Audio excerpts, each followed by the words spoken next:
Hello, I'm Greg Rutke of Rutke Mods, and welcome to episode 18 of my PowerPC series. In this episode, we'll be upgrading the iMac G4 a bit more before I send off the parts to DOS Dude 1 for him to work his magic and build up that board. At the end of the episode, I'll be showing you the stuff I'm going to be sending off to him. But right now, let's do the upgrade.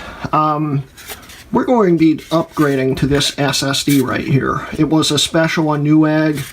It's a 256 gig, and it's a SATA drive. And if we move into here, I've already upgraded the system once. I put that 500 gig that I couldn't get in on episode 17 into the system, and it works. I had to use a SATA extension cable to do that though, and I ran the wire from the drive down into the bottom of the system and put the board, the adapter board, into the bottom of the case, which you'll see when we pop it back open.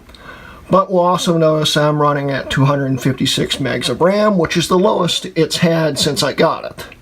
As we know, in the beginning it had 768 megs of RAM, and it had that one really sketchy module.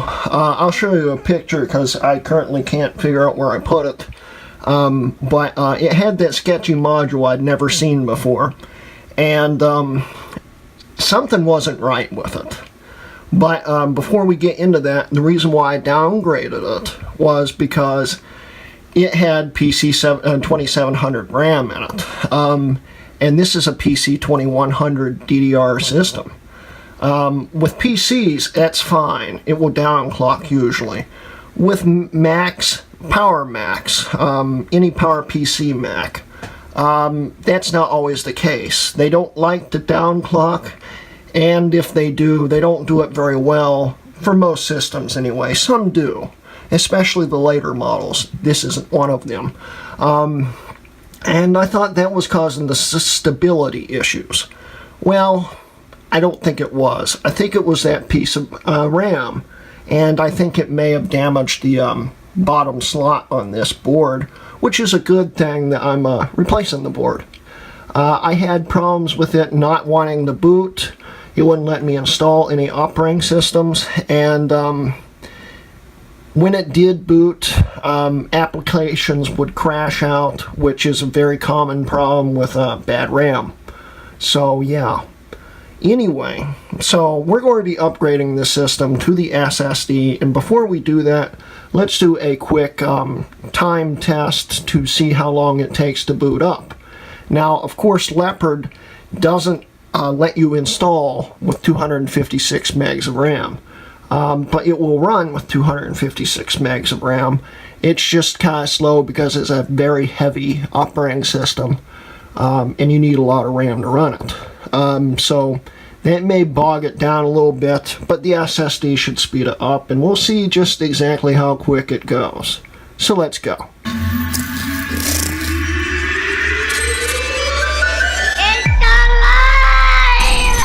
Okay, so we'll start off by starting this with the power off.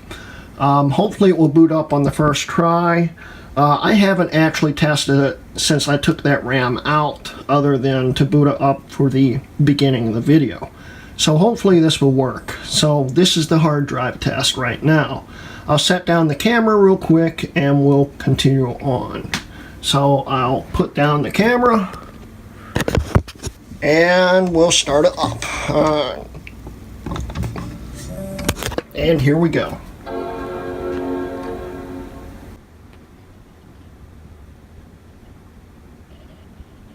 And it's starting right up. I'm pretty sure it was the RAM for sure now. That slot must be dead. Oh well. Hey, maybe I'll get lucky with some PC 2100. We'll see.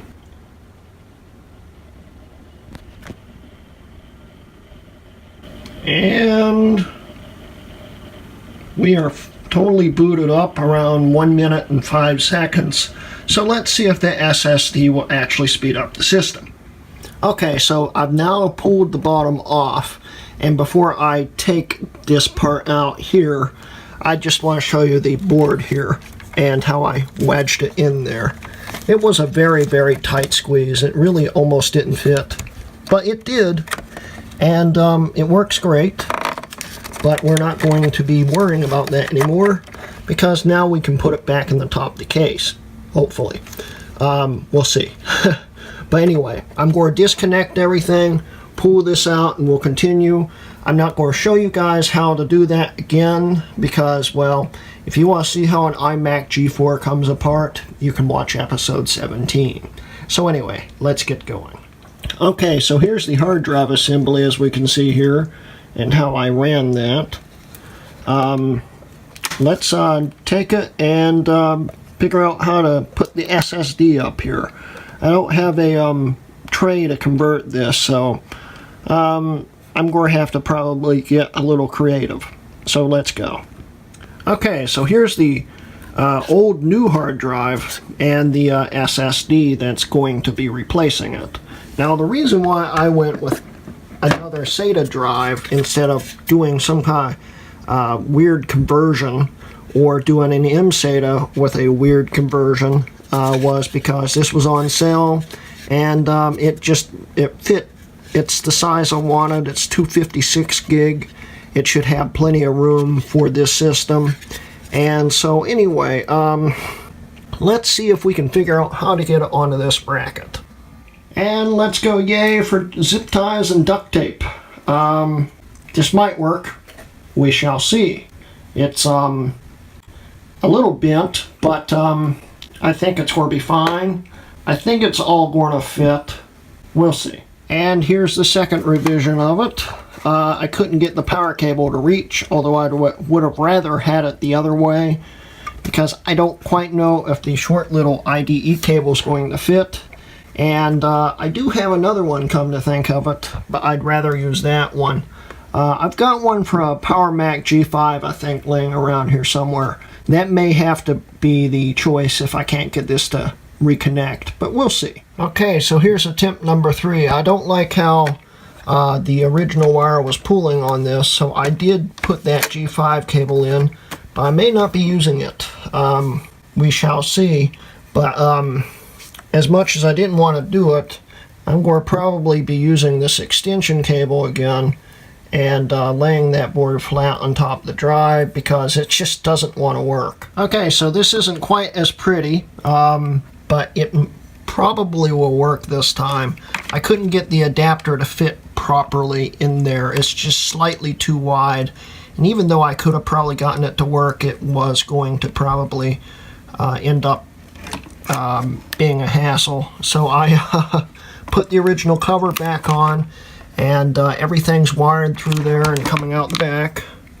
I decided to use the G5 cable. So let's see if we can finally cram it in there. Okay, so everything's wedged back in here, and I think this might just work. We'll see, because this is a little short, but I think when I finagle it, it will eventually pop in. So I'll button this all back together, and we'll hook it up and fire it up and see what happens. Okay, so I'm now booted up into FireWire disk. There's the original drive right there. There's something wrong. I'm not really sure what, but the drive's not showing up and it won't boot into it.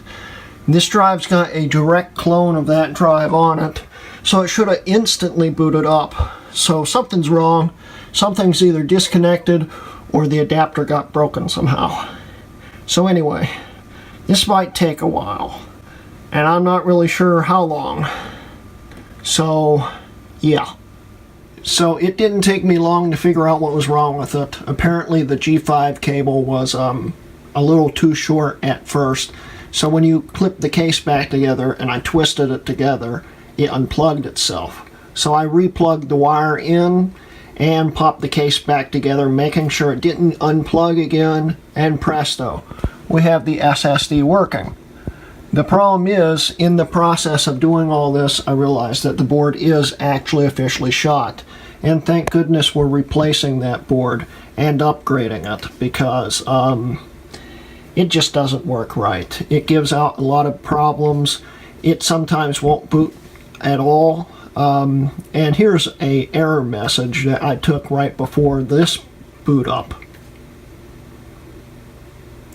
And it's just, it says CPU caller 0, and it's got issues. So anyway, now let's test the SSD boot speed, and then I'll talk to you real quick about what we're going to do with this system, and then show you everything that's going to DOS-Dude, and then we'll wrap up the video. Okay, so this took a bit because I was talking to both Collin, aka DOS-Dude, and Curtis Murray, who gave me a great deal on a Wall Street G3 PowerBook, which I'm really excited for. Thank you, Curtis. You'll be in a few extra future videos, I'm sure. Anyway, so this took a while for me to get to this point, but this is the old time right here, and we'll boot it up again, and hopefully it will boot back to the screen. We'll see. So let's reset this. I'll set down the camera, and then we'll start it up.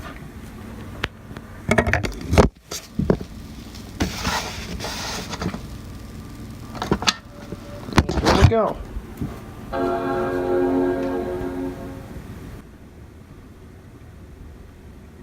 That's a good sign. Now will it start loading? This is usually where it freezes, if it freezes. It looks like it froze. Okay, we'll start again. Stop. Reset. Set it down. Turn the darn thing off. And let's start again. Here we go again.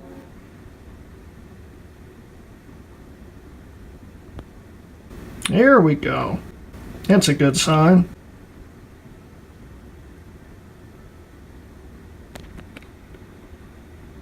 And we're fully booted up around 52 seconds. That's a heck of a lot quicker. Now, before we finish up this part of the video, we'll quickly show you the benchmarks between hard drive and SSD. And here they are. Now, here's the hard drive, and as we see here, the speeds are basically the same for sequential.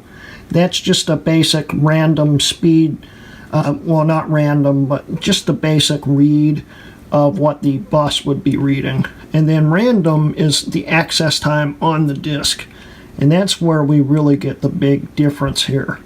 As we can see, the scores are way different. It's a lot faster. And this system is snappier, even though I can't test it a whole lot because of the messed up board, which is a pain, but it works.